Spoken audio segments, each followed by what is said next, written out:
Have you ever heard somebody worry that getting a raise would bump them into a higher tax bracket?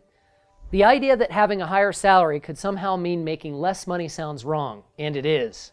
This fear is based on a common misconception about federal income taxes. So let's look at how tax brackets actually work.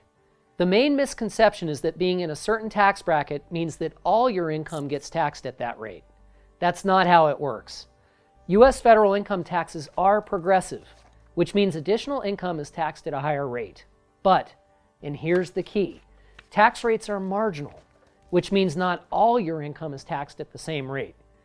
Income is actually divided into different levels, or brackets, that have different tax rates.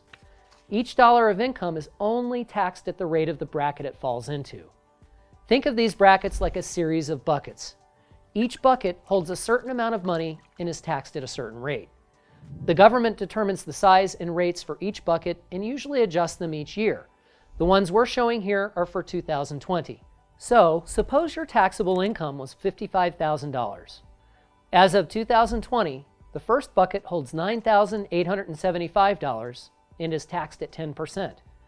Then, in the next bucket, you pay 12% on $30,250, and so on. The rate of the highest bucket your money starts filling is your marginal tax rate, what people often call their tax bracket.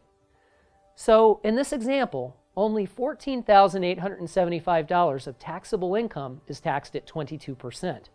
But because your income falls into multiple tax brackets, the overall rate you actually pay is typically much less than the marginal rate.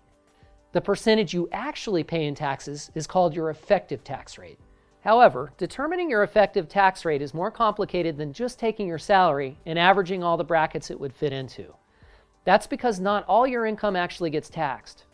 There are exemptions and deductions that could reduce the amount of income that's taxable. You could also get credits that reduce how much you owe.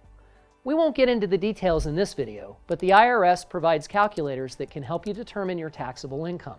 The important thing to understand is that your effective tax rate is the total amount you paid in taxes divided by your taxable income, which accounts for things like deductions.